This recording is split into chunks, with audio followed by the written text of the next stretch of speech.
Hello, I'm Andrew, and this is Offshore Audio, where I'm trying to share with you my knowledge on mixing live sound and live events so that you don't need to make the mistakes that I have in the past, and you can feel more ready for any gig that you're going to take on.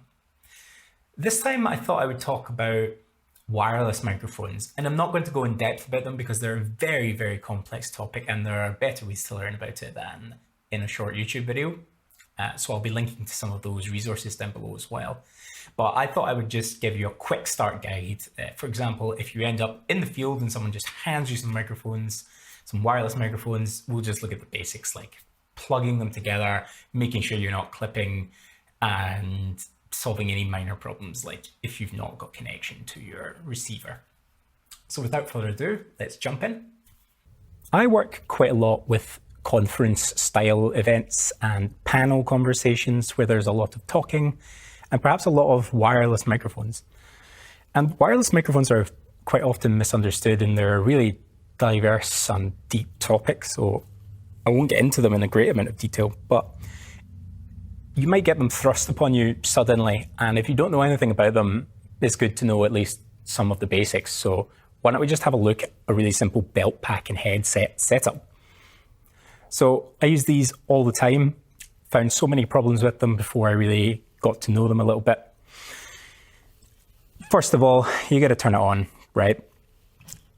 Most of these style of packs open up at the front. They have batteries and an on and off button and a set button. They might not have a set button. The on and off button is likely in here. It could be on the top, but probably in the front if you don't see it there, along with the battery pack. They have a mute button on the top. These ones do anyway, Sennheiser ones. A lot of the Shure ones don't. And they have a microphone or a line input on the top where you plug your microphone in. The microphones usually come with these kind of adapters, or they might have a mini XLR that locks into place. They're super easy with these ones. You just plug them in the top and then you screw it in. And that way, you know, no one's going to pull it out. You got a battery indicator. Don't start any show that's going to be longer than like an hour without full battery. It's just not worth the stress. They also have a little infrared port here that allows them to sync with the receiver. Talk about the receiver in just a minute. A couple of really important settings that you want to know. If we use the set button, we can get into the menu here. And we can go through frequency presets, name them, auto lock, advanced settings. We don't know, not beginner stuff. But an important one, if you're just using one of these on the fly, sensitivity.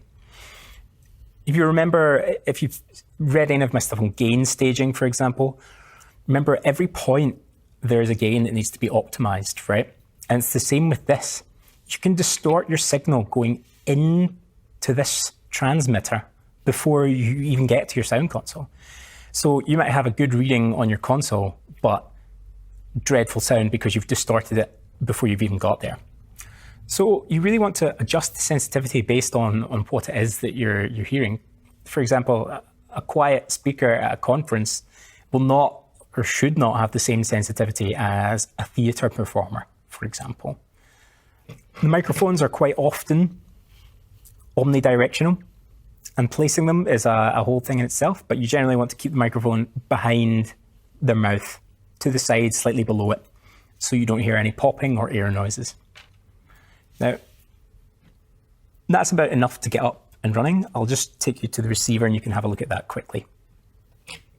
Excuse my handheld footage, but here are our receivers. So obviously these need to be on as well. These also have settings and they have meters, and you can see the audio level that I was talking about earlier, which is governed by the sensitivity. You can see if you're peaking that audio before it even gets to your mixer. So the radio signal comes into these receivers and is then sent further down to my stage box, so into your mixer. And they have the sync button here. It's really useful if you've got the wrong frequency on your belt pack, your transmitter. You can just hit this sync button and then you hold it up in front of it, like there, with the infrared section that I showed you earlier. and it will automatically sync the belt pack to the frequency on this receiver. So you'll be transmitting to that receiver. Hopefully you found that helpful. As I said, this is just a surface level look at how you can just pick up a belt pack and get going if someone hands you it. We've assumed that the frequencies and the receivers aren't being changed, that they are set for the venue. But as I said, there is so much more to this. So check out the links down below as well for that.